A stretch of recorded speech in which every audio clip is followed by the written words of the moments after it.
মাত্র ৫ বছরের মধ্যেই কি বিশ্ব আরেকটি মহামারীর মুখোমুখি হতে যাচ্ছে? অন্তত চীন ও জাপানের পরিস্থিতি তা ইঙ্গিত দিচ্ছে।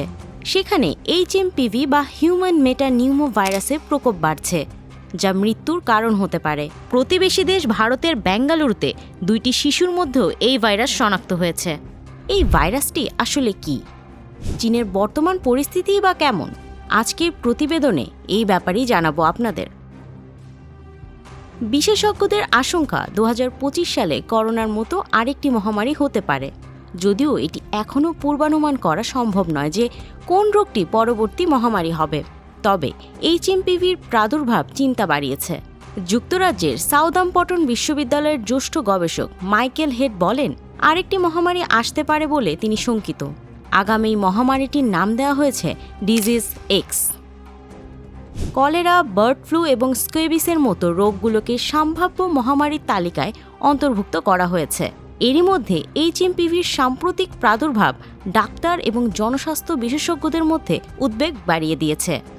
চীনের সামাজিক মিডিয়ায় প্রচারিত ভিডিওগুলোতে করোনা মহামারীর সময়ের মতো হাসপাতালগুলিতে ভিড়ের দৃশ্য দেখা যাচ্ছে। একই অবস্থা দেখা যাচ্ছে জাপানেও। চলতি মৌসুমে দেশটির ঠান্ডাজনিত সংক্রমণ ছাড়িয়েছে 7 লাখেরও বেশি মানুষের মধ্যে। মাইকেল হেড উল্লেখ করেছেন যে পরবর্তী মহামারীর প্রধান বৈশিষ্ট্য হতে পারে অত্যন্ত সংক্রামক, বাড়বে মৃত্যুহার। বিশ্ব স্বাস্থ্য সংস্থা বা চীনের সরকার এখনও স্পষ্টভাবে এই ভাইরাসের বিষয়ে কোনো সতর্কতা জারি করেননি। তবেই ধারণা করা হচ্ছে যে চীন শীঘ্রই জরুরি অবস্থা ঘোষণা করতে পারে। HMPV ভাইরাসের লক্ষণ কী এবং কারা বেশি ঝুঁকিতে আছে? HMPV সাধারণত সাধারণ উপসর্গ দিয়ে শুরু হয়, যেমন জ্বর, সর্দি, নাক বন্ধ হওয়া, কাশি বা শ্বাসকষ্ট। তবে কিছু ক্ষেত্রে এটি গুরুতর জটিলতার কারণ হতে পারে, এমনকি হাসপাতালে ভর্তির প্রয়োজনও হতে পারে।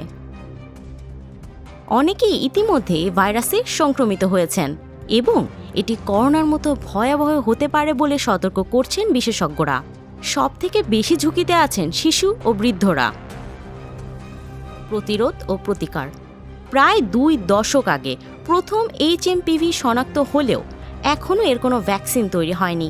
চিকিৎসকরা বলেছেন যে করোনা ভাইরাস মহামারীর সময় নেওয়া পদক্ষেপ অবলম্বনে HMPVর বিস্তার কমানো সম্ভব। কমপক্ষে 20 সেকেন্ড ধরে সাবান ও পানি দিয়ে হাত ধোয়া, অপরিষ্কার হাত দিয়ে মুখ স্পর্শ না করা এবং সংক্রামিত ব্যক্তিদের থেকে নিরাপদ দূরত্ব বজায় রাখতে হবে।